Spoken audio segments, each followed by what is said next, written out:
What's up, YouTube? And welcome to my recap and review of The Challenge Spies, Lies, and Allies, Episode 9. So, we see that Berna and Huey went home, and now Priscilla and Jeremiah have their new partners. And once we're back from the elimination, we see a conversation between Tori, Josh, and Corey. And, Tori's talked about, Priscilla kind of messed everything up, but, I don't blame her because she knows that people are going to come for her. And, Corey was saying how, we've played a good game, let the war begin. And it's interesting is that, they're laughing it up, they're keying. And then we fast forward to the next scene. Josh is sitting with Ashley, Amanda, and Kyle. And he was talking about how he was all depressed that he got stolen, which I'm like, okay, that's a little much, but all right. Then he realized, I forgot, I gotta probably turn on the captions, find a way to turn on the captions on the website that I watched the challenge on, because I couldn't understand what Josh was saying, but, essentially what he did say is that, Priscilla had told that Corey knew that Jeremiah was gonna steal Tori, and that Priscilla was gonna steal him. So he's like, Corey is pretty much the mastermind, helping the rookies that are left. So the only rookies that are left are Bettina, Emmy, Jeremiah. Yeah. Bettina, Jeremiah, Priscilla, and Emmy. So that's four. But so essentially, yeah, he said he's working with obviously Bettina because that's his partner, but he's also working with Priscilla and Jeremiah. So, in his eyes, that, if you're gonna be protecting a rookie, then clearly you're not holding true to this, all veteran alliance. So we get to the daily challenge, and essentially in that daily, they have to they have a designated amount of balls to get, so they have to get 4 balls for their designated color, and then there's only then they have to go get a silver ball to move on to the next round. So during that first round, Josh was one of the people to grab that one. So I think the first round there was because there's 10 teams so far. So I think there was either only 5 that first round or 3. I can't remember off the top of my head. So when Josh is grabbing the silver ball,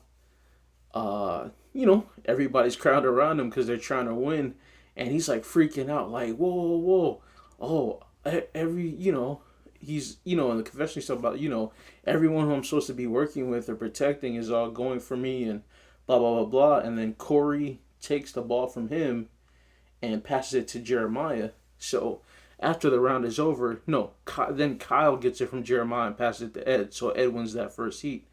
So after it's all done, Josh is going off. He's like, oh, I see who I was supposed to be working with and who I was trying to protect and how they were all gunning for me, putting a knee on my neck, choking me out. And, the way Corey came over when he's like, stop saying my name, bro. He's like, we're not trying to play patty cake. And one of the things that I think was interesting, too, is that Josh, I guess I could kind of see in this instance where it's I guess they're supposed to be a veteran alliance, but I'm pretty sure, obviously Corey wasn't his number 2 or 3. Also, I think with that situation and also with the situation as Fessy is that, you want things to play out exactly how you want them. So if things don't play out exactly how you want them on your time and the way you want it, then you want to start getting mad. And, and I understand from Corey's point of view, Corey knows he's on the chopping block. So, of course, he's going to win, and he's not going to necessarily let you win because, right, if you don't win and you're not part of the agency, you don't have power at all. And it's pretty much between him and Ashley, because Ashley was all paranoid and stuff, saying that it's not even just the girls that want me gone, it's the guys that want me gone too. So uh, Ed and no, it actually wasn't Ed and Ashley who won. It ended up being Nani and Logan who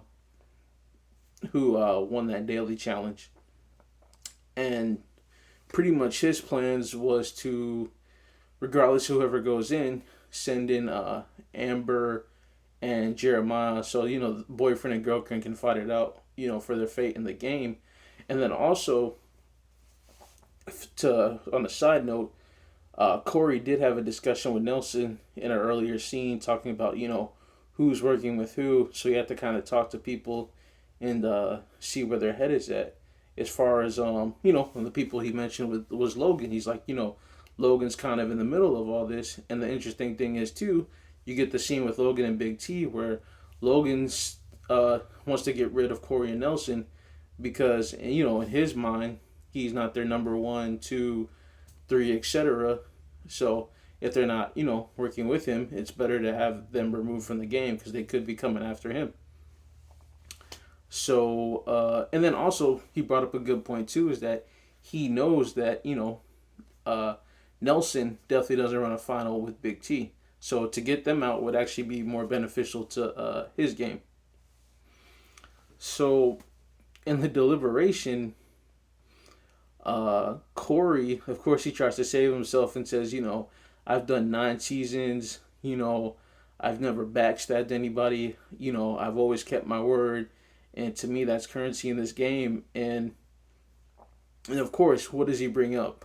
Oh, how Ashley stole the money from Hunter. And when did he bring that up? Oh, he brought that up when Ashley had mentioned that, hey, we have this veteran alliance going on, but then Corey throws the ball to Jeremiah. So, it's just funny when he's saying, like, I've never done anybody wrong. You'll say anything to, you'll say anything to keep yourself safe, which is like, duh, nobody's trying to go in. And the funny thing is, too, when, Amanda's like, why didn't you just throw it to Kyle? Why did you do this and do that? And, he was like, oh, well, when I threw it to Jeremiah, I was technically helping Tori, so I was helping them both out. Which, nah, you weren't concerned about Tori. Come on now, you were just trying to guarantee your safety. And then Nelson, this dude, this dude is a savage. I'm sitting back like, Then he jumps in like, Amanda, how can you defend Ashley? You sacrificed yourself for her, back at Final Reckoning, and she won $1 million. She stole $500,000 from my friend, and all she sent you was a $500 gift card, which turned out to be a lie. Amanda confirmed that was a lie on the challenge aftermath. She said, Ashley has never given her money, but she did get her clothes for her baby she had last year. And it's so funny because I'm like, Nelson, you're gonna paint Ashley out to be a selfish person because she took the money from Hunter, which she really did have a reason for it though. Like, I mean, who knows if she would have still done it had she not had that thing where, Hunter slut shamed her and threatened her and her family. This dude said, if this stupid effing slut cost me $1 million, I'm coming for her family. So yeah, she definitely had a reason, or had a justification for taking the money. Maybe had he hadn't said that and she didn't, then hey, maybe we can make the argument that was messed up. And she said like a lot of people agreed with her that they would have made that same choice of taking the money. But she pointed out, yes, she did take the money. But, when she said, who else have I backstabbed or snaked? And Corey got real quiet. That was the funny thing, too.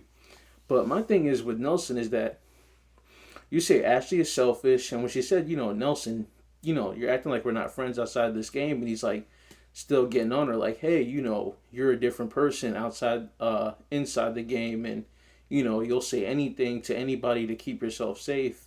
That's why you always get targeted every season. And you always go home in eliminations. And my thing is like this. She's such a terrible person, right? For stealing, and technically she didn't really steal it because at that point, you know, she was given the money. She won the money, right? Because she had the best time for the final. So at that point, she had the choice. The money was hers regardless. So pretty much she had the choice to split it with him or keep it because, you know, it was an individual that was gonna win this thing. So it was her choice to split it or not split it. So she really didn't steal the money because all the money would automatically went to her and she had the choice to keep it all or split it.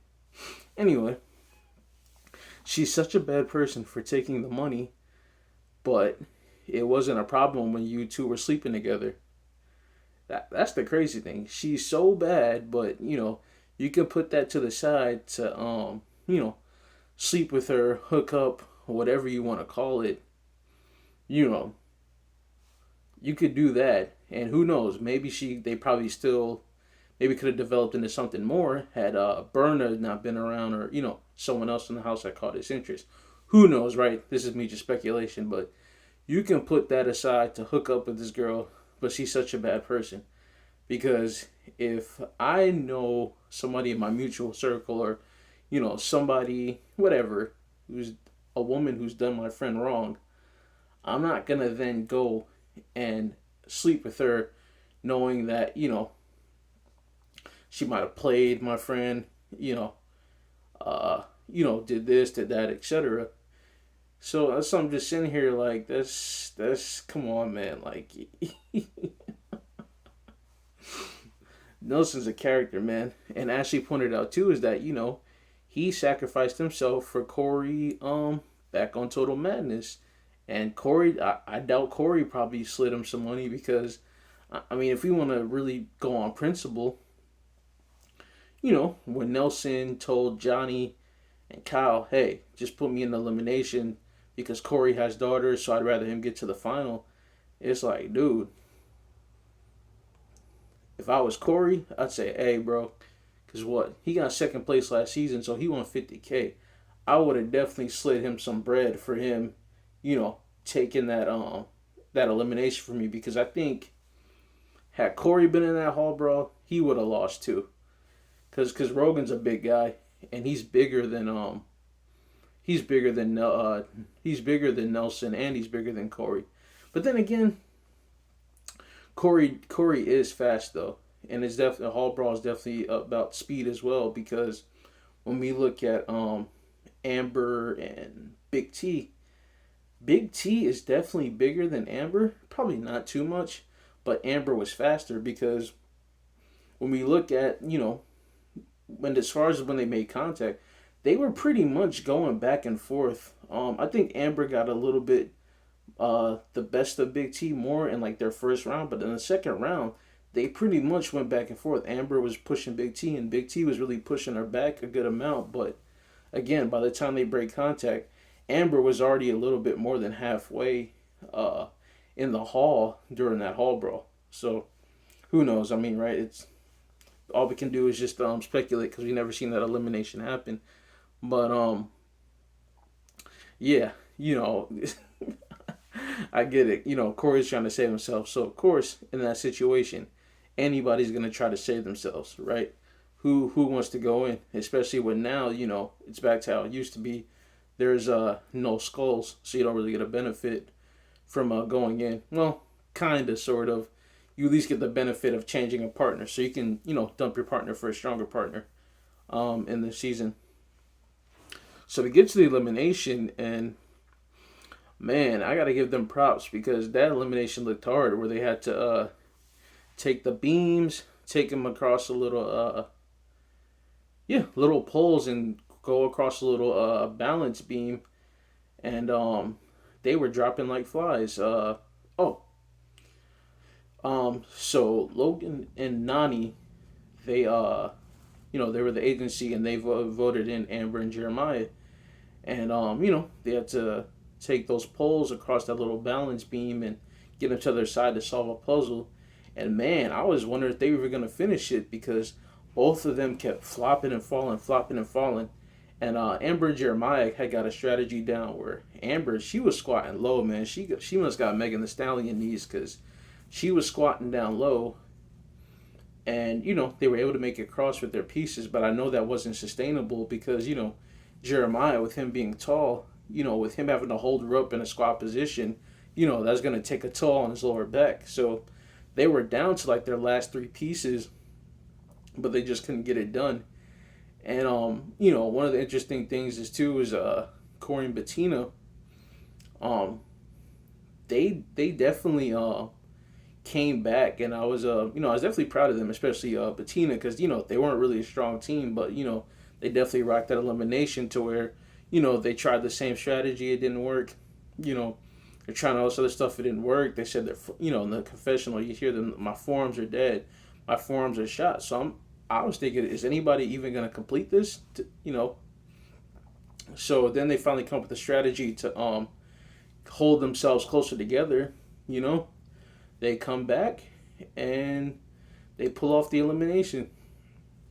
So we see Amber and Jeremiah go home, and then Corey's ready to pick his partner, and he was gonna pick Casey, and then Bettina was gonna pick CT, and then TJ just tells them to rejoin the group. So they just kind of look at him sideways, like what? So, judging from the previews, I'm pretty sure it's just gonna be an individual thing, kind of like how they did on War of the Worlds 1, where they were both partners, and then about half, yeah, I think it was about halfway. So there were, I'm trying to think how many teams there are now. There were 10 teams, so now we're down to the final eight people in the season. So that makes about sense. So I think that's pretty much how it was in War of the Worlds when it was either 8 or like the final 10, something like that. So my thing is, they're gonna let CT cruise to another finals win. And I remember also in episode 2, Devin said he wouldn't mind seeing a champ, a veteran champ, not win again. So okay, you eliminate Ashley, okay? No, you eliminate Amber, okay? Because Amber's considered a vet. Okay, she's gone. Now you still have Ashley and CT. Now, Ashley's a 2-time champ, okay? Reasonable. But now CT's like at what, 5 titles? 7 if you want to count the spinoff series, because he won Rivals 2, Invasion, War of the Worlds 2, Double Agents, Champs. I'm trying to remember. No, the first one they had was Champs versus Pros.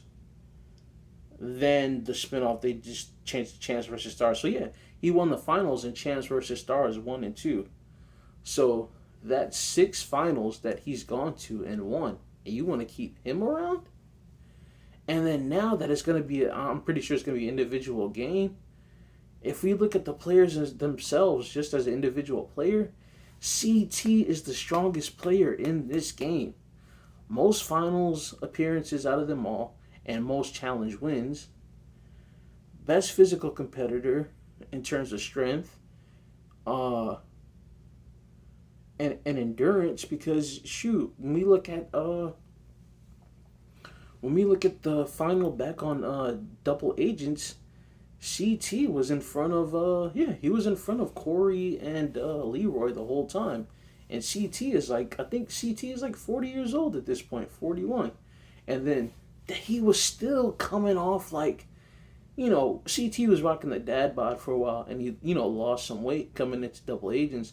But now he's definitely back to like, that weight that he was in his prime days. So, man, they're I don't see anybody else winning this, but who knows? It's maybe somebody like see the rookies we have left. Oh, I forgot we have Ed left. Maybe somebody like Ed could pull it off. Um, Ed, I guess I'm just going off appearance. I'm sure a guy like Ed maybe has decent cardio, but I don't think, but he's not good at puzzles. So who knows, man? These games, the challenge, it's always so different. So, you know, um, unless there's something in that final that can equalize it for all the players, and especially when you turn into an individual, come on, man, just look at the guys again. You have CT, and then you have what, Nelson, Corey, and then again, what does CT have over all these people? Again, strength, endurance, and puzzle solving skills, which are kind of the main things you need in the final, and swimming skills. Um, it'll be interesting to see how this turns out. Also, with it being an individual game, how the final is going to run. Are they going to run the final as individuals, or are they going to do it as boy and girl pairs? Um, they'll probably do it individually because I know they did it. You know how Total Madness they didn't run in pairs. So I could see them possibly doing that for Spies, Lies, and Allies as well. So yeah, it's pretty much CT is cruising to another challenge win, and it's interesting these people consider themselves masterminds and such smart players, but they're and I just look at challenges in the past where they let Johnny cruise to a final, and they're pretty much doing the same thing for CT. So we'll see how it pans out. But all right, thank you for tuning in, and stay tuned until next time. Peace.